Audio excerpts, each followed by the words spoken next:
Greetings, everybody, and welcome to episode 35 of the Siblings in Cardboard podcast.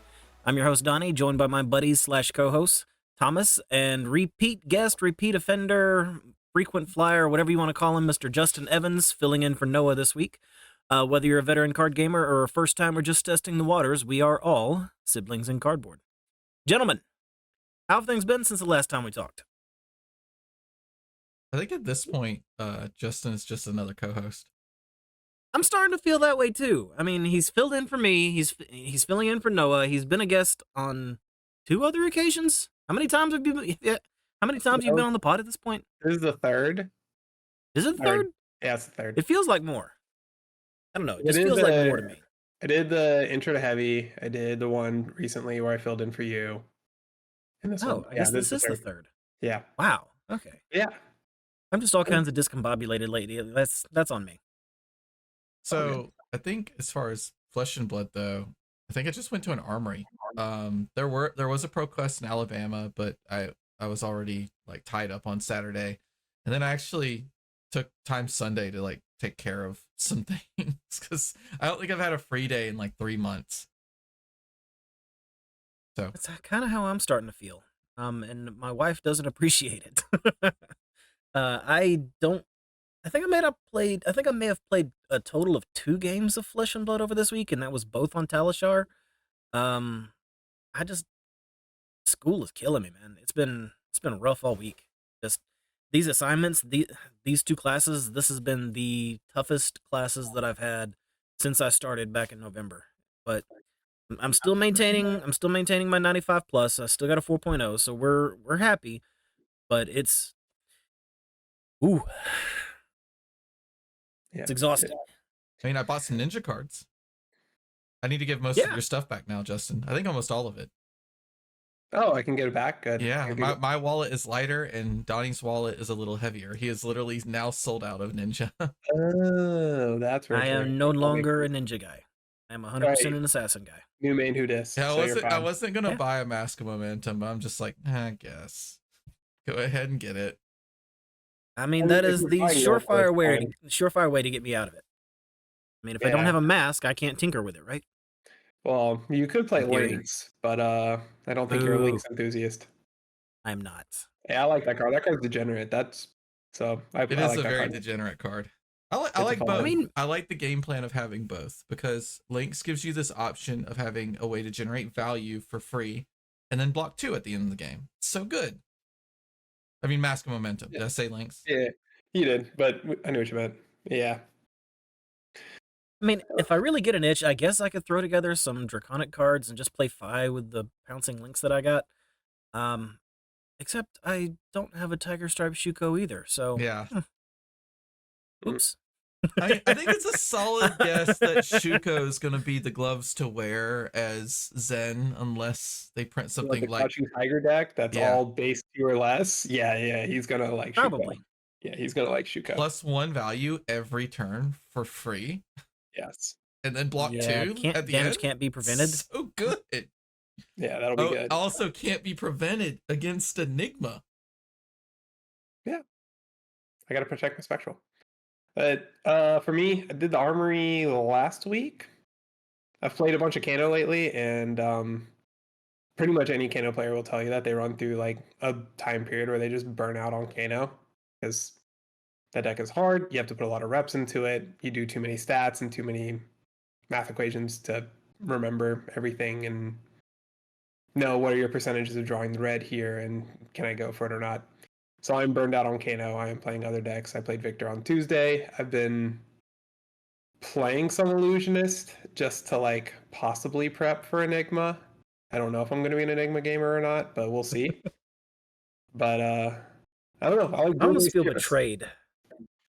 I feel a little betrayed by that because I've known you as the Illusionist hater this whole time, and now we come to find out you're prepping for Enigma. Ugh. I know Rhea and a few other people have just been wearing down on me because really I'm an Icelander player, right? Like that's what I really am. And Rhea's just like, no, this is Icelander, but Spectral Shields. And Enigma? yeah, I could see it. I mean, yeah. Like blue base deck, instant speed shenanigans, weird defensive prevention systems, and then probably an I win button somewhere along the way. Like I can see that. yeah, like that was Icelander. So she's been wearing down on me. A couple other people are, and we'll see whenever the cards come out. I mean, I think even with just the current card pool, she seems probably playable. We need to see some more chi cards, right? But I played exactly 8 games with her, just to like see if there were any of the common, like the generic pool or just like generic illusionist pool that I would be interested in. And she needs a lot, and I was like, that's enough of this. This is kind of a waste of time. So, if she came out currently, she would be the worst hero in the game. But that makes sense because she hasn't gotten her set yet. Yeah, she's missing her entire set. Yeah, her whole shtick. Speaking of current worst hero in the game, Vincent got a new card. Yes, Vincent is not the worst hero in the game. She might be the most unsuccessful hero in the game right now.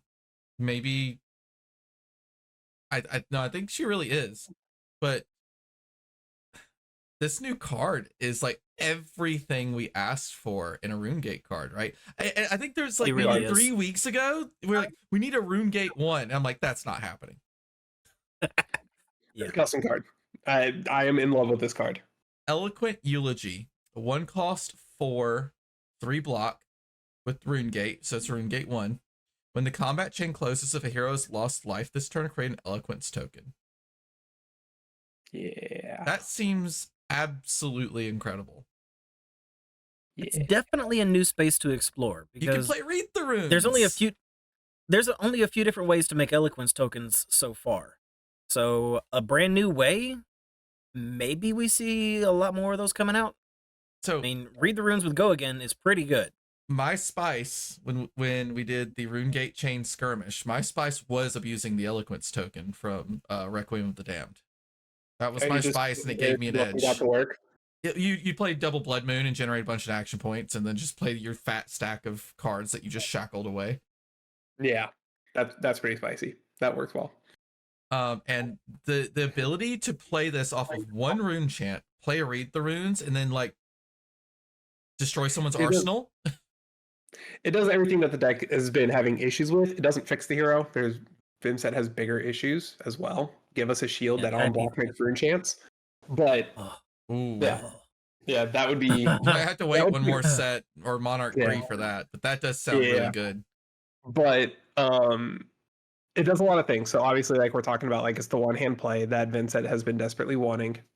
But the other thing that it does is in your super long matchups versus like Bravo. One is the one-hand play that you can do again. That's awesome.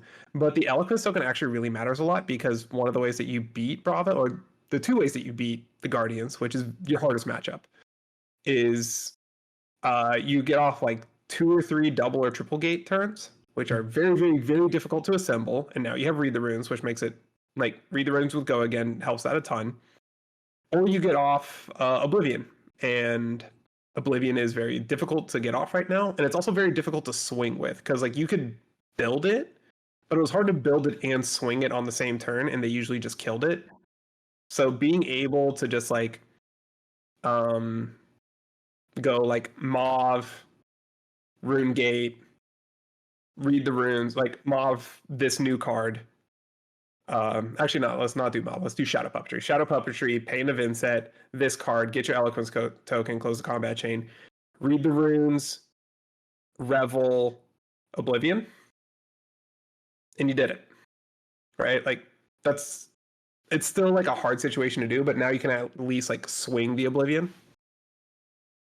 But also with Creepers, though, this card allows you to just kind of generate action points like out of nowhere. Yeah, you can do that's like what really the Eloquence. Yeah, Eloquence with Spellbound Creepers can be really abusive. Yes, like it sets up your triple gates for just the Go Again as well. Like it does everything the deck needed. Deck needs more, but that is a custom card. Yeah, it's definitely a power bump. Dude, the other Shadow card is a custom card too. We can get to it. What was your comment? I was gonna say I don't know how high it's gonna bump Vincent. Like if she's currently F tier, maybe she moves to D. Maybe C. We'll see. It's pretty good. You don't think so? I don't even think Yeah, she's super unplayable. hero.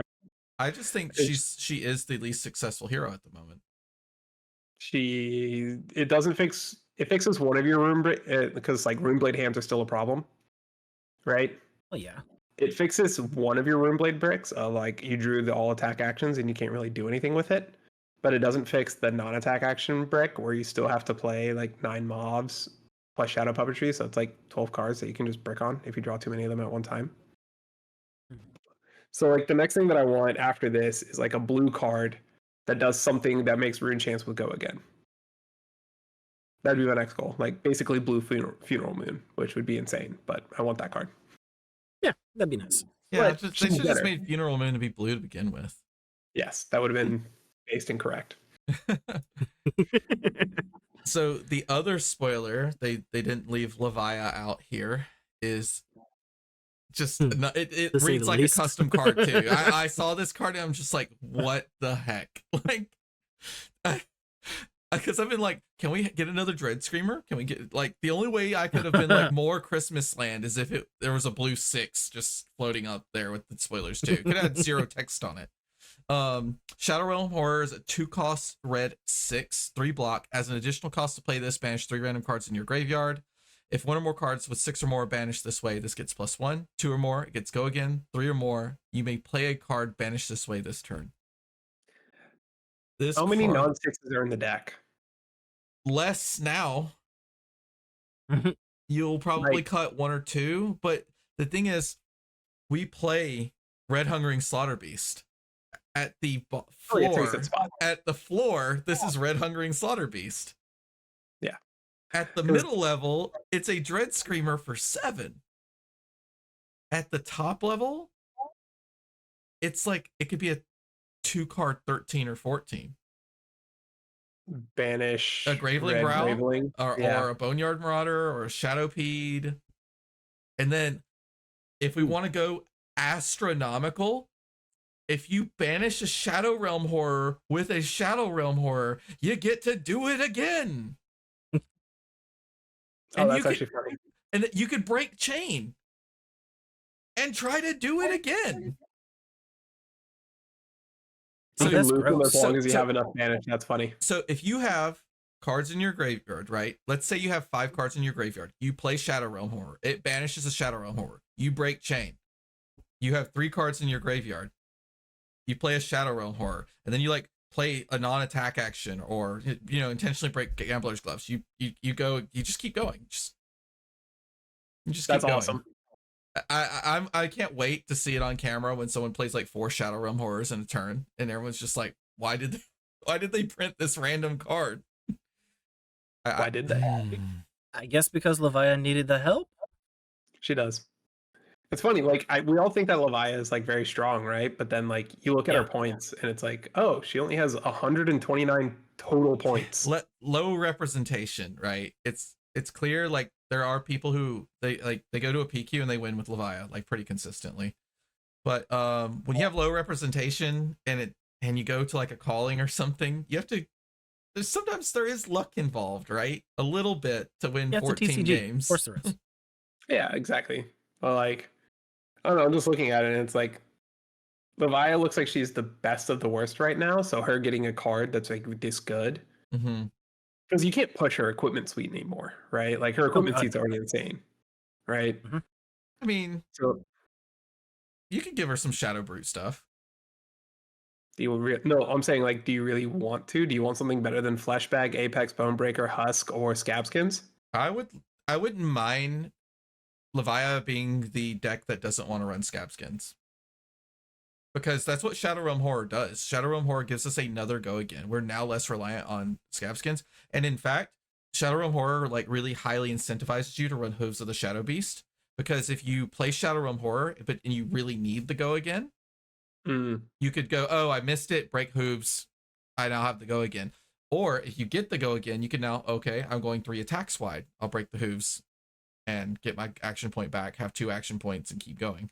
If you're playing a very aggressive game plan, Hooves is just better into Prism.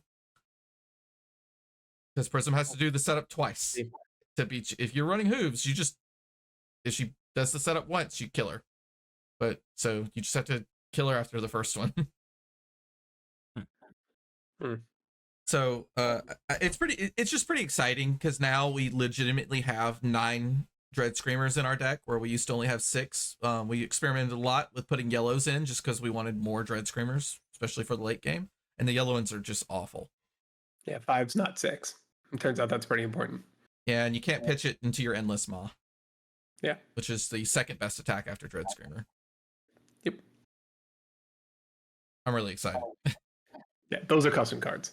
I'm torn because Ninja, I hate playing into Ninja as Levia, and clearly there's going to be a lot of ninjas at Nats. So. Oh yeah. Yeah, for sure. What else did we see? Oh, we've got more cards from the KO deck, right? Mm-hmm. Yeah, I think notably, Hide Tanner was just an incredibly well designed piece of gear. It's power adjacent. It's good. Yeah, so we have the full KO deck list out now. Yes. Yeah. And we could talk about that. I read that list and I said for $40, I'm pretty disappointed unless I feel like that chess piece is worth $30. Right? So, yes. If you're looking at it from like an EV standpoint, yes, I agree. If you're looking at it as this is a tailored made list by LSS with a product that is exclusive, or with products in it that are exclusive to that product, and it's literally just out of the box, here are 60 cards, no sideboard, figure it out, like, and play the deck, that's a fine product for $40. They still should have put Null Rune boots into it. Oh, and yes. Null Rune gloves or something. I have issues with this product. I think it's like a 6 out of 10 product unless Sash is actually a $30 card. Like if Sash is like Scowling Flesh Bag level good, right? And it should carry like a Flesh Bag level price, then it's an 8 out of 10 product. Yeah. But it needed to have Null Rune because it's supposed to be armory ready. And hey, guess who shows up at your armory? Vincent. I play Kano. Or Vincent. Like you just get kind of stomped by Vincent. Or Viscerai. If you don't. I mean, yeah, Rune Blades. Yeah, like should have had some sort of Null Rune in it. I would have loved to have seen another Majestic reprint, personally. Yes. Same. I don't care if it was Swing Big, Blood Rush. Should have been Blood Rush. Blood Rush has a couple reprints. I'm like it has the white border one, but like something like. Well, I was just thinking from a power level because it's not like a super expensive Majestic. It's readily available, but you're trying to pick up something that's like out of the box that you can sit down in an armory and have a good time. But the deck list I saw has like no comeback mechanic other than just drawing like super optimally. Yeah, it's like only real like major win con is discard Mighty Wind Up, play Savage Beatdown. Blood Rush is a really exciting card to play. I mean, if you want a new product or a product to put in a new player's hands, you want it to have that level of excitement. Blood Rush would have been that perfect include. I mean, like you said, it's a cheaper Majestic, but it is super powerful and super exciting. I mean, that to me that kind of feels like a miss. Well, it's also what Blood Rush is like $4 or $5 a pop each, right? So then and the value is kind of like artificial, right? It's not. Yeah, it is a piece that goes in every deck, but it was printed pretty heavily, right? Because yeah, it's a readily available card, and I think it should have been in there, even if it was only going to be a 1 or 2 of, just so you can have something to make a comeback with if you get behind, because blocking out and waiting for your Blood Rush Bellow is a way to come back in all brute decks. Yeah, I mean, I do like the fact that the entire deck list is comprised of 3-ofs. There's no singletons outside of the armor suite, and that's a win. That's definitely a win. Yes, go ahead. I do like that it's focused on winning by value as well, because that is an upside, that it's going to teach good blocking and good attacking. And like, so, hey, what's your hand value? Okay, it's bad, block. If it's a handful of blues, block with those blues. Maybe keep 1 for a claw.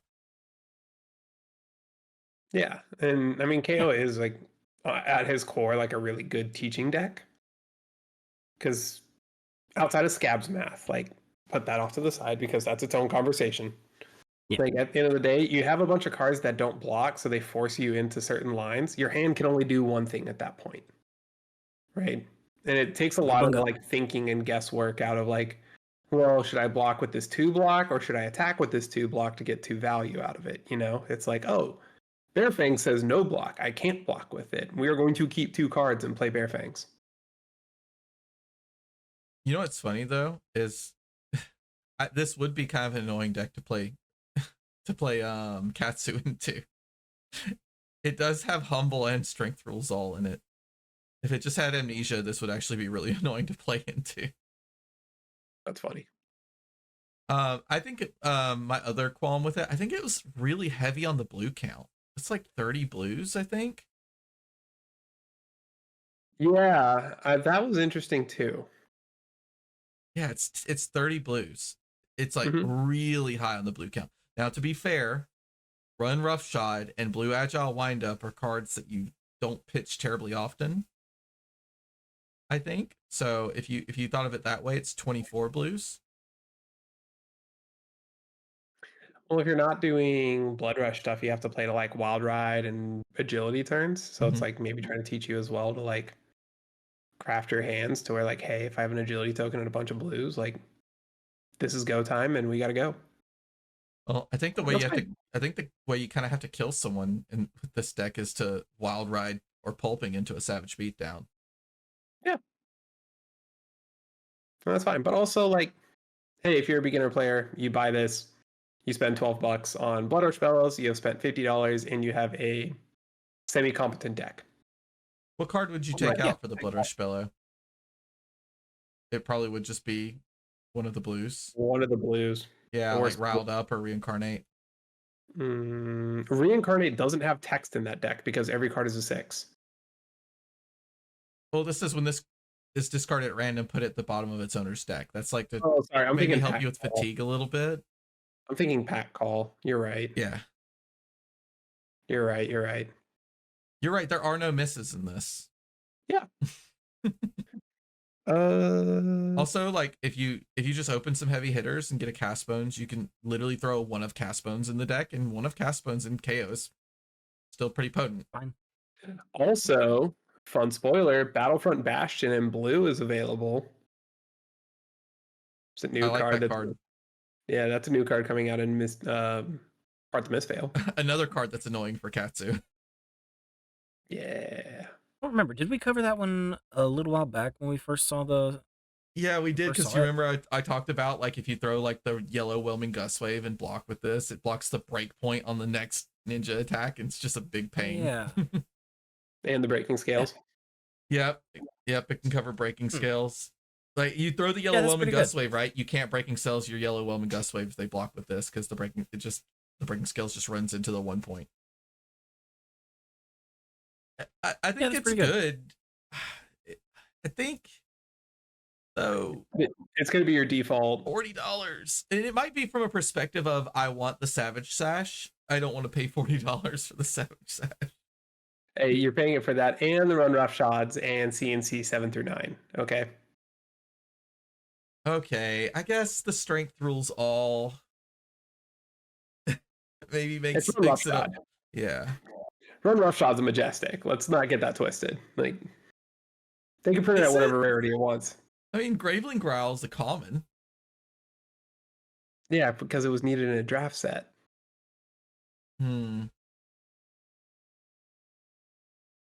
I am kind of interested in picking it up and maybe playing it against some real decks and see how it goes.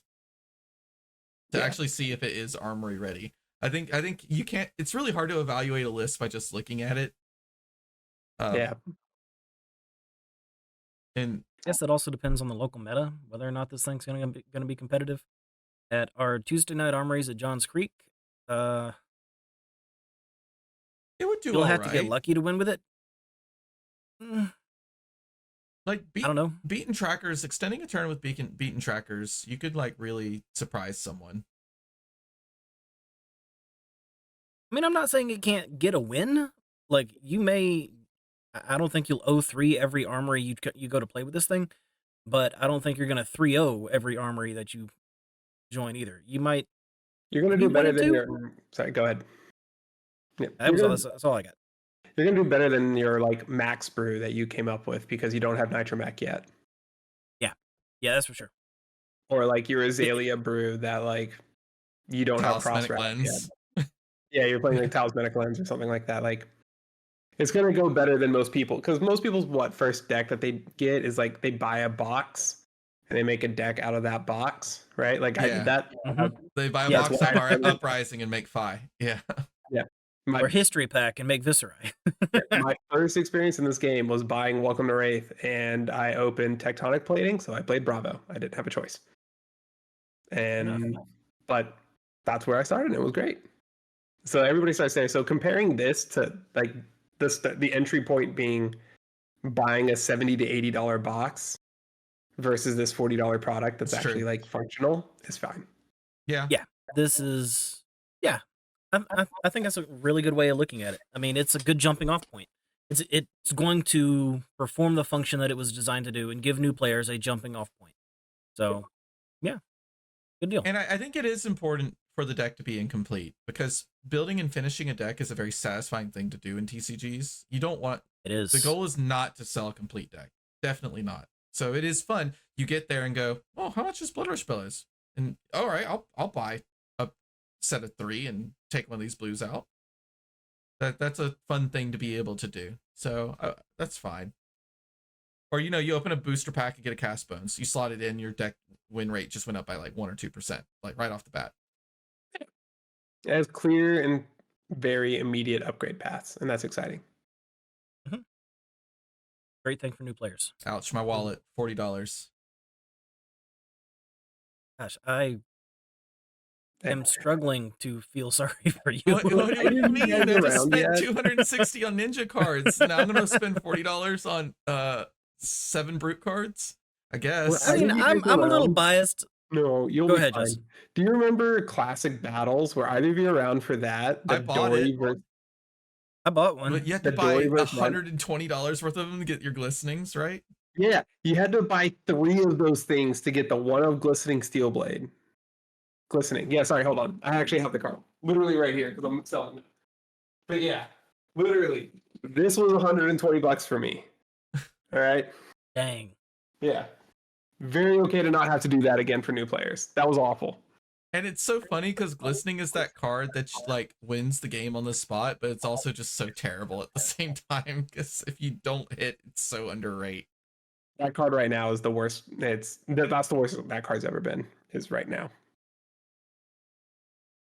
But anyways, Speaking of KO, he won another Battle Hardened. He won Battle Hardened Valencia. And interestingly enough, it was a Viscerai in the finals. I feel like after playing against Viscerai, seeing some people playtest him, sometimes I feel like in Flesh and Blood, there's just a sentiment toward a hero being bad, and they're not actually bad. Because Turtle Burst and Nebula Blade Viscerai feel very competitive. The split damage does a lot of work right now. nobody's playing Diplo. Yeah. Play Diplo. Also that.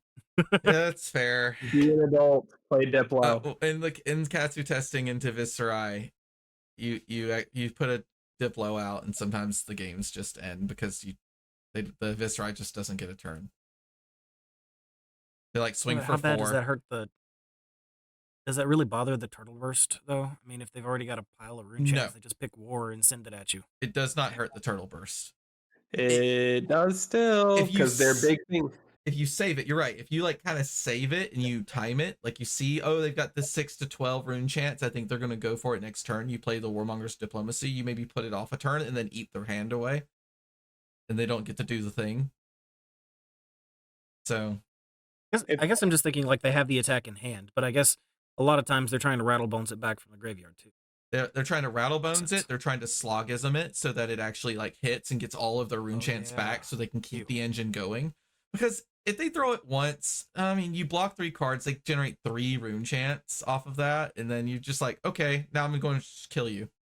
Yeah, like if you're playing versus Turtle Burst, it's very common now to just be like, all right, we're putting Sync Blow in Arsenal. We're just gonna wait. For the Ascendancy to go off, we're going to block with all the armor, sink below, not let them keep the engine going. But Slogism is one of those cards that pushes it over the top and makes it really hard to Right. cover 11, because 11's a big number. Because then what does Slogism do again? It's like It's plus +6. 5. It's plus 5 to a attack. +5? It's plus Is 6. it? I thought it was It's a lot. It's a big boy card. It is a big number. All right, Slogism costs 3. The generic action blocks for 2. The next attack action card with cost 2 or greater you play this turn gets plus 6. Yeah, I keep my boomer right. Wow. Yeah, it's Jackdaw, right? It's a 3 for 6 Yeah. go again. Yeah, I get to still say I'm a boomer. I know what Slogism does.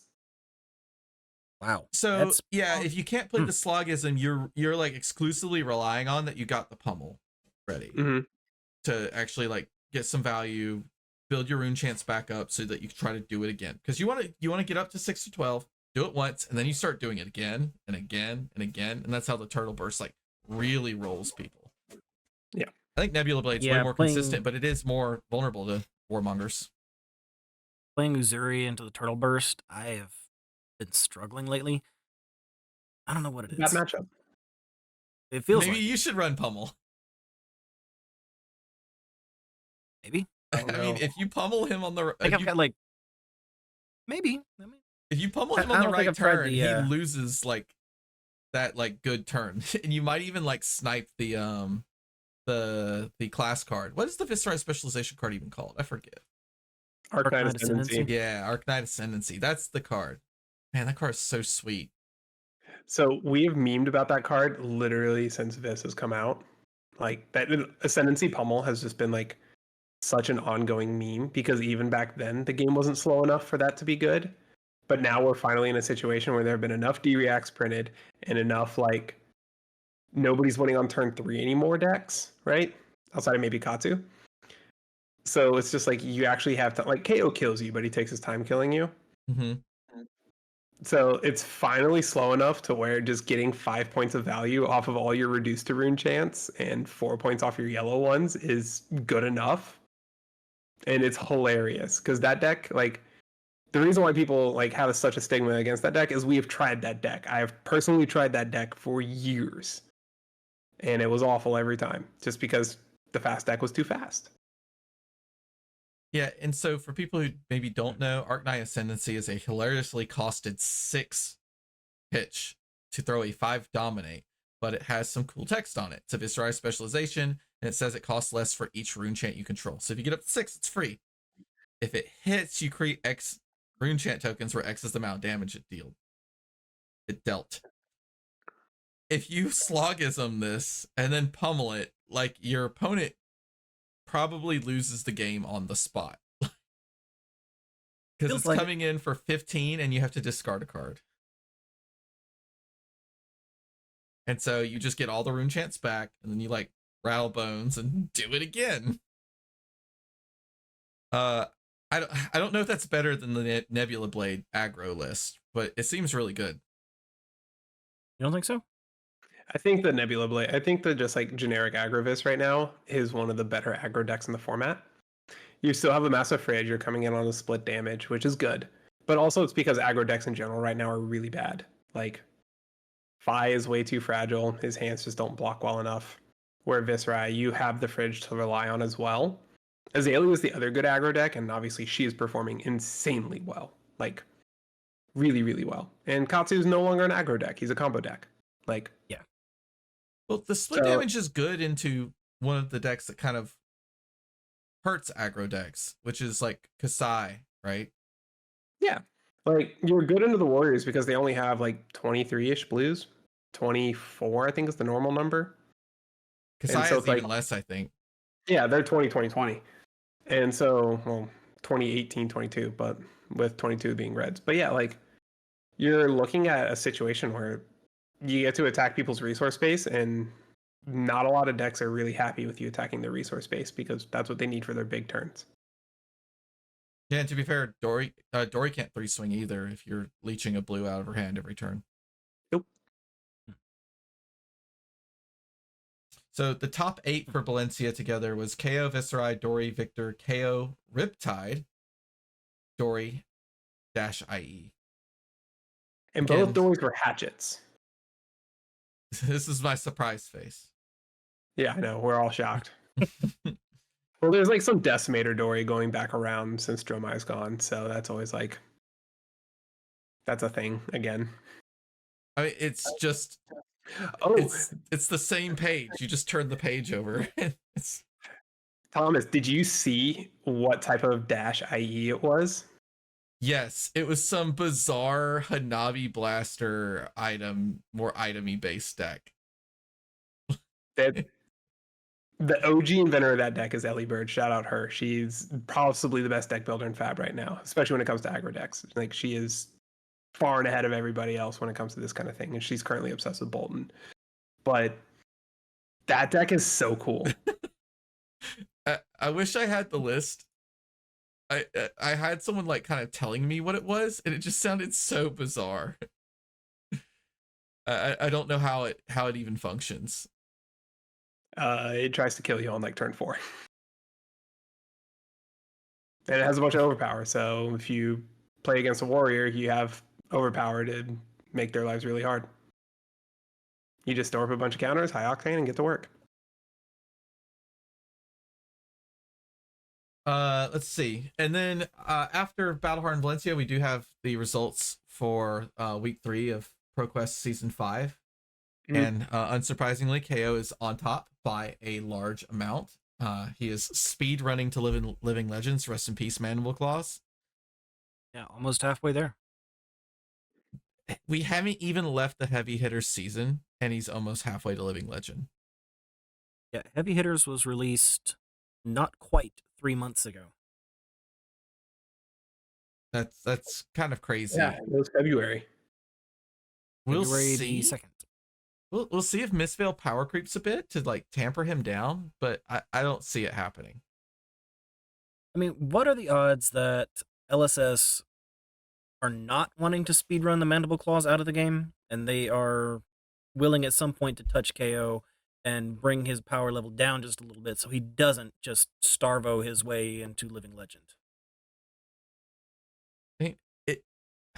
I don't know. It does feel like they just want to take Blood Rush Bellow out of the meta. And whatever way they have to do that. I mean, Blood Rush Bellow is not playable if Mandible Claw doesn't exist. Like, there might be some like stupid Sash Blood Rush OTK deck that can run around, but like with Berserk in the deck, right? Oh wait. Oh yeah, that card. Yeah, with that one too. Yeah. I don't know. Like, I don't know. I'm happy to see Claws go. I don't miss him. I want them to go too. I love them in Leviah, but I wouldn't mind Leviah having an identity outside of Mandible Claws, right? Yeah. It's clearly not Hexagore. The weapon literally doesn't work with either of the demi heroes. So hopefully we could get a Monarch 3. Yeah, you flip over to Redeemed and you go, I'll swing this once. I'm at 2. I'll swing this again. I'm dead. Yeah, that's not so good. Kasai was second with 17 wins. Victor was third with 15 wins. Heavy Hitters absolutely dominated the meta this weekend. Yeah. It's really strong hero. Go ahead, Donnie. I was just gonna say, I may have expressed this concern in the past. I'm really hoping that Mistveil is on a similar power level to Heavy Hitters, but considering this kind of performance week after week after week after week, we'll see. I mean, I hope it's as good. I hope it lives up to the last set. Me too. Can it? I think so. Like, think about the type of heroes that are being released, right? Like, look at all 3 of those decks. They're consistency machines, right? Like, Illusionist is not known to be... Well, Illusionist can be a consistency machine. Playing a bunch of blues, that's fair. You could be very consistent decks. But Zen and Enigma could also just be very degenerate. Well, Dorinthia isn't that far behind. She got 11 wins. Azalea got 10. And that is not a consistent deck. No, that's the outlier. That is definitely the outlier. Kano is a consistent deck now. I think we still have heroes that are that have been lifted up by these sets, right? So I think we'll see a similar power level in Mistveil because it's going to lift up assassins, which have needed a lift. Like we want to lift up mainly Arachne. I think Azuri could get some more tools, but she's already got her unique thing that she could win games just by skill. Katsu has been here literally forever. I don't know if he really needs a lift up, but at any tiny lift up, and he's probably coasting off to Living Legend pretty quickly. And then I think Illusionist is like the wide in the room, honestly.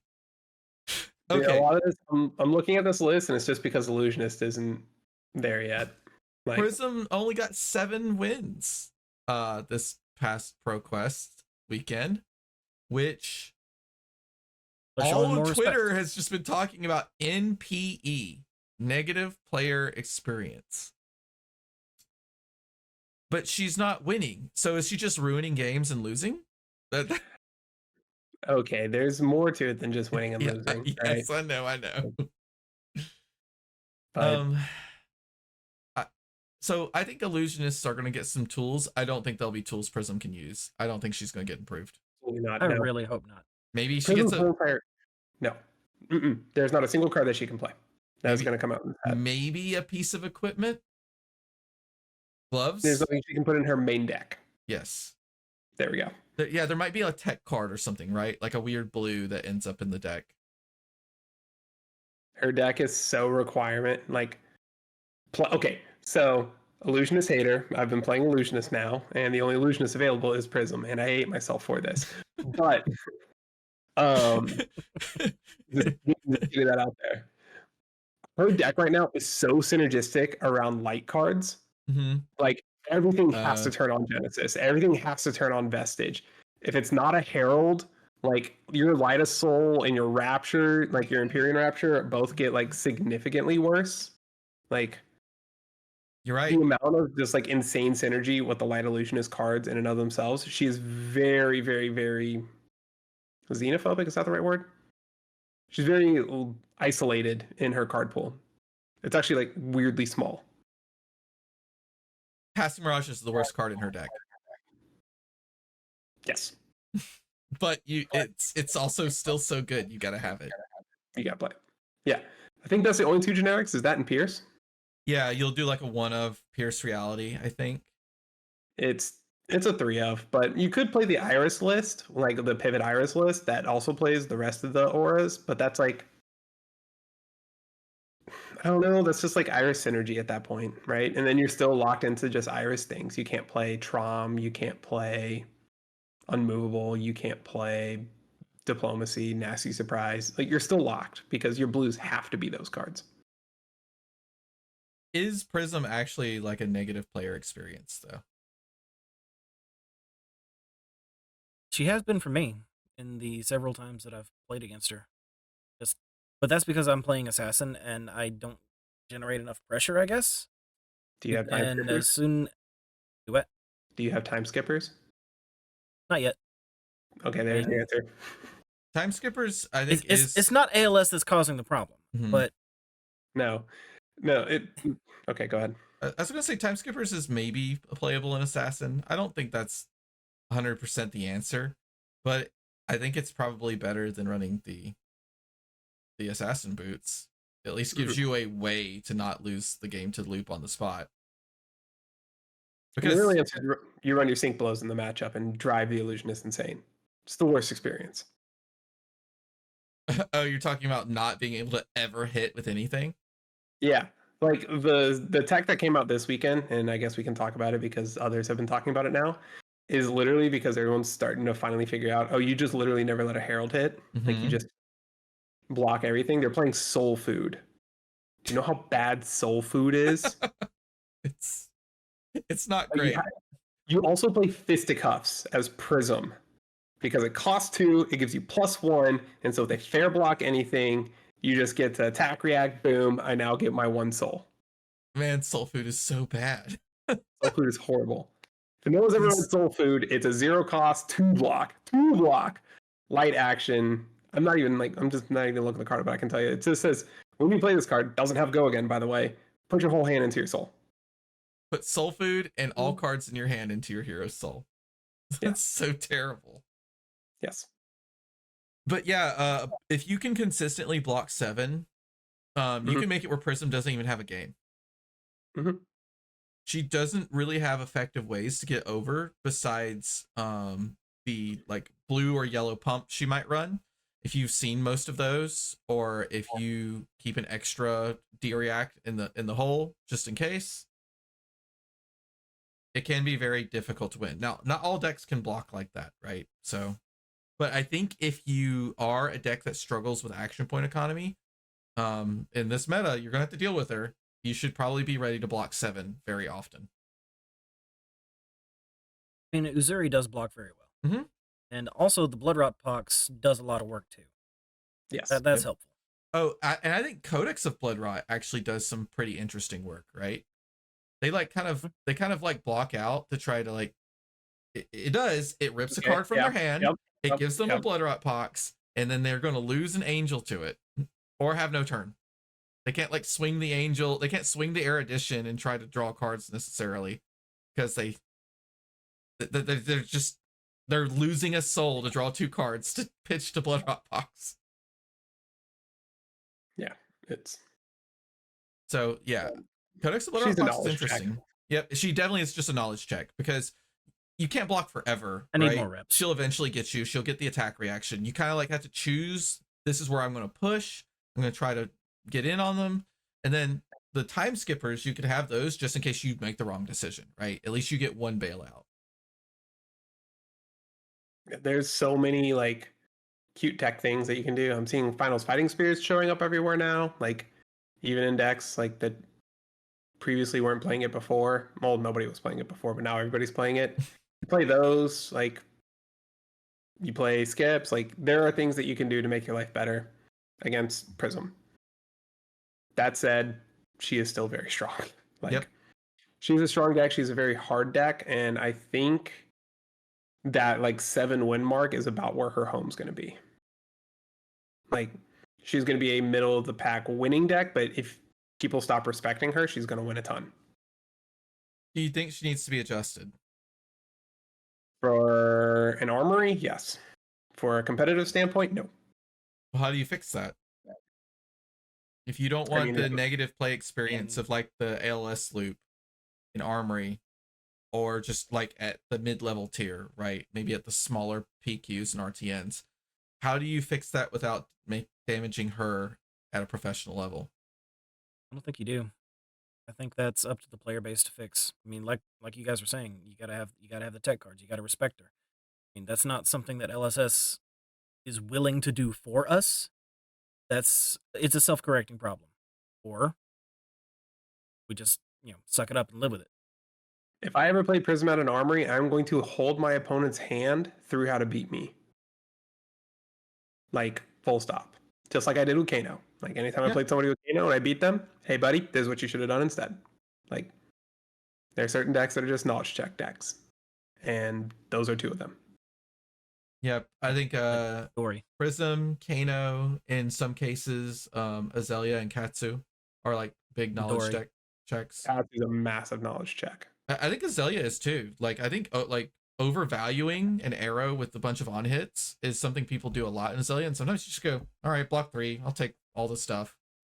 Yeah, I can see what you're saying. Okay. Because a lot of people like freak out. Oh, it's got 2 Bloodrot Pox on it. I'm gonna throw all my gear in front of it, but you didn't have a good hand. Yeah. So you should just block 3, pitch into the Bloodrot Pox, or throw 6, move on.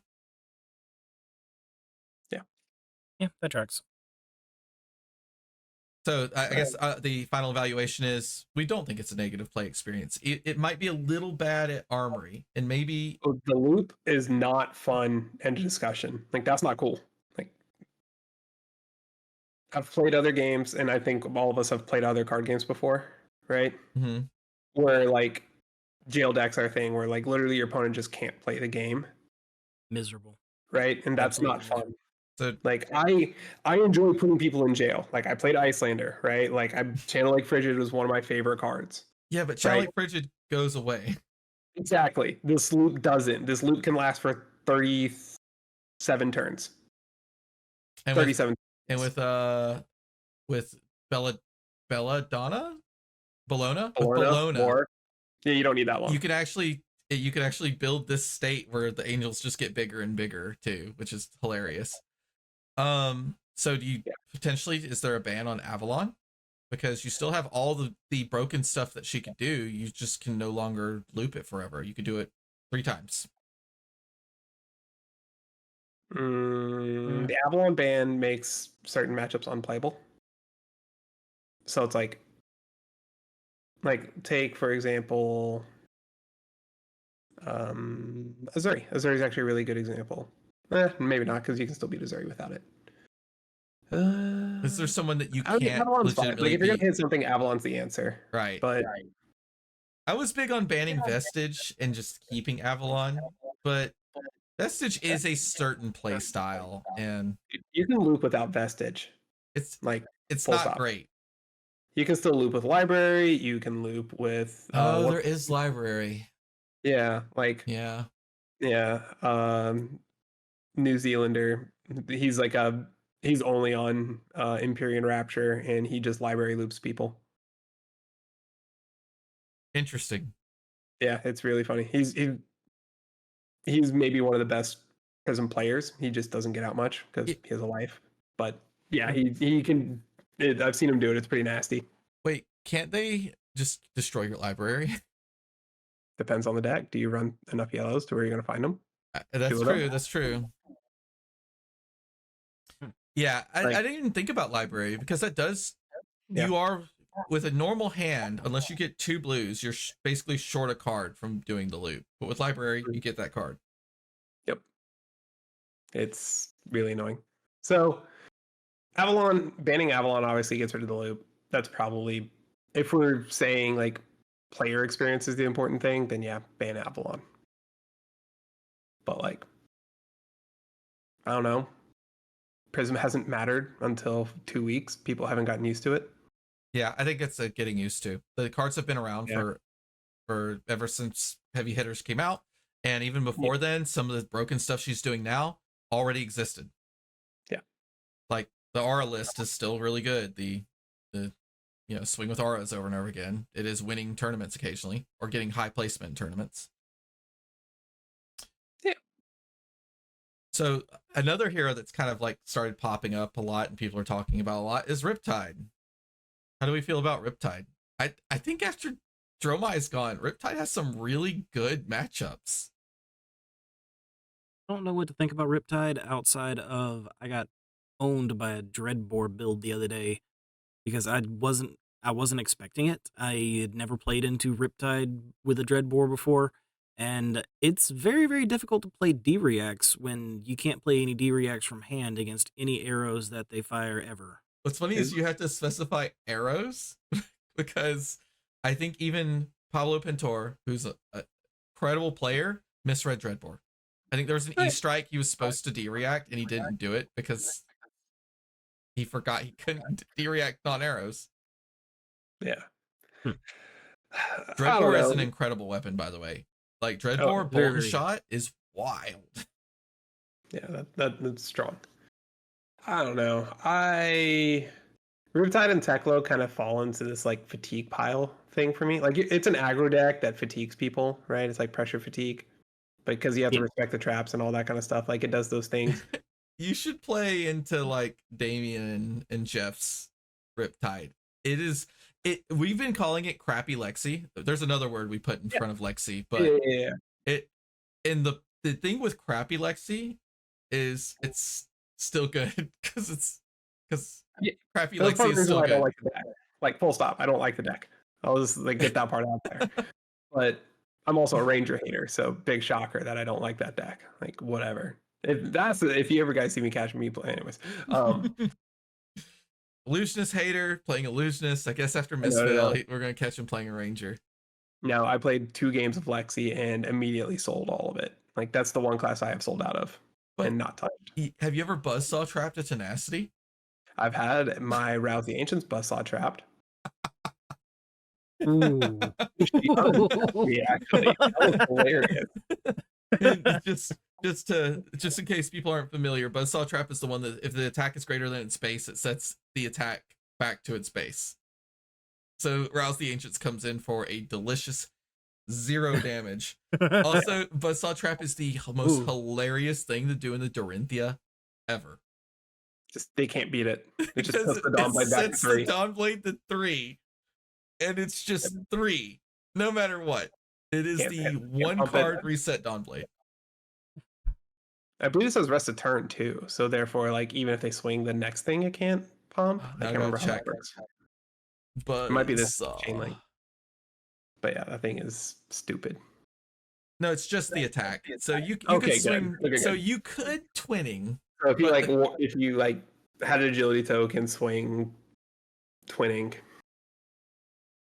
that's copium. You got Buzzsaw Trap. You're done. That's not where you want to be. You're cooked. Yeah, I don't like the legendary traps. I don't like that. Like they're a bunch of one-ups. You can't really play around them unless you've seen them pitched. If you've seen them pitched, then you can play around them. Well, how do you feel about Murky Waters? The legendary traps can come back for more. Murky Waters itself is a fine card. Like I'm actually okay with that card, but like the traps are annoying. But that's their intent. Like they're supposed to be annoying, right? Like that's Riptide's thing. He puts you in his traps. To be fair, Riptide has been bad for long enough. It's about time he got a little help. Oh yeah. And although to be fair, Prism could have been bad for much longer, and I would still be happy. Like that would have been fine. I have such bad flashbacks of playing Levia into Lexi that I really don't want a crappy Lexi in the meta.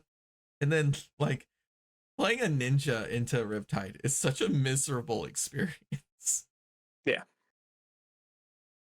Everything triggers the traps. Like almost everything you do triggers his traps. It's so yeah, that just big sigh. Well, I think we're about to jump into like the official spoiler season, right? Do we have a schedule yet? Has that started popping up? It's up on Fab TCG.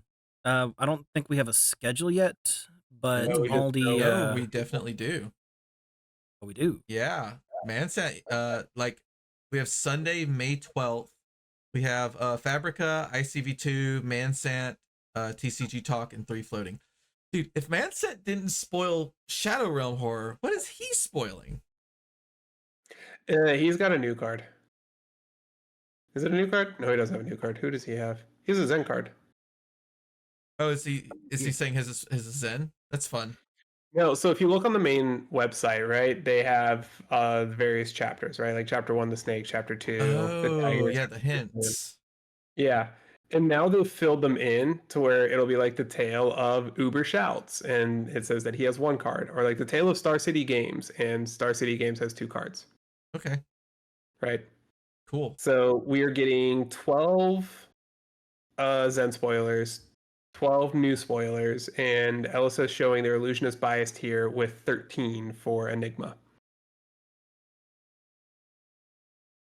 We get 1 on May 4th during Battleharden Richmond, and then we'll get 1 during calling Warsaw. Tulare Community College gets 1 again. Whoa. And Richmond. What is Tour 0? That is a French. Oh, that's a European channel. Yeah, French content creator. Yeah. Looking at the Fab TCG site, it looks like Richmond has like 8 different spoilers coming. 8? I think that's the common 2, equipment. 3, 4, 5, 6, 7, 8. Looks like it. That's your draft equipment. That's exciting because I want to see those. Because it tells you so much about what the limited experience is going to be like. Pumped. Yeah, and that's going to be this weekend. Dude, I am so excited to go to a high tier competitive event 2 weeks after a major release.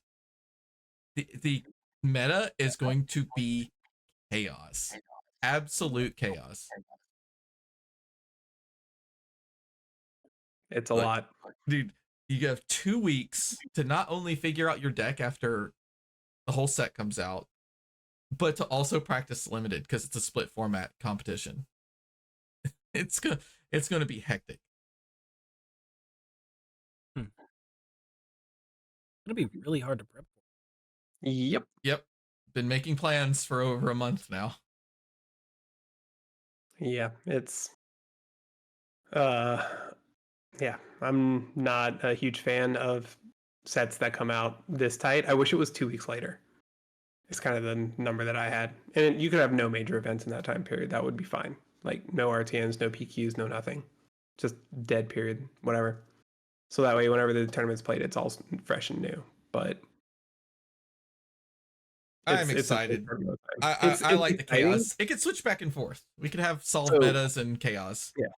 So I recently found out I'm not able to go to Nats anymore. I have some work stuff going on in life, which is what it is. But so for me, like while I'm at my office all weekend, like prepping for work stuff, it's going to be awesome because I'm just going to get to see all the new things that people came up with and figured out.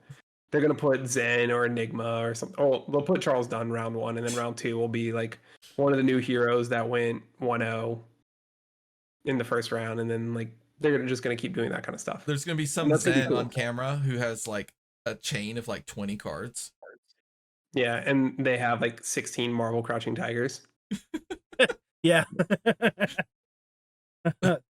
Wow. Yeah. No. Okay. Yeah, that's too rich for my blood.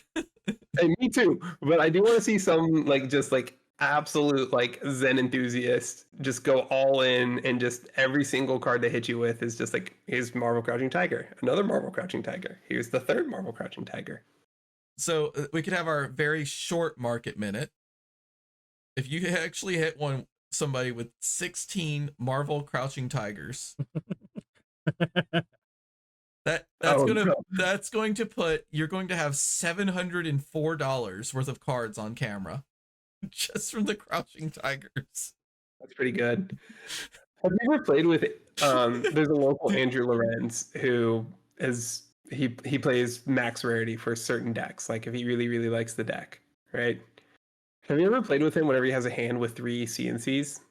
He'll just he does it, and he'll just be like block for 9K, and it is the funniest thing. I love it. It's never not funny.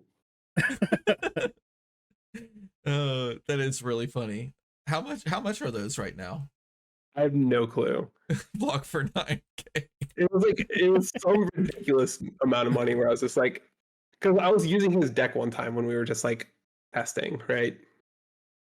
And I'm on the wrong site. And I literally was just like, oh, I don't know what I do here. And he's like, oh, you just block for $1 billion. And I'm like, what do you mean? And he's just like, how much is that card? I'm like, oh. You block for their dollar value now. Yeah, if you block with a full hand of Marvel Command and Conquers, you're blocking with $2,200 or so. Block for 2K. There you go. That's a big block. They can't get over that. Okay, I think we've rambled on enough. Yeah. I had a lot of fun. I miss Noah, so hopefully he's back next week. He is like really into work.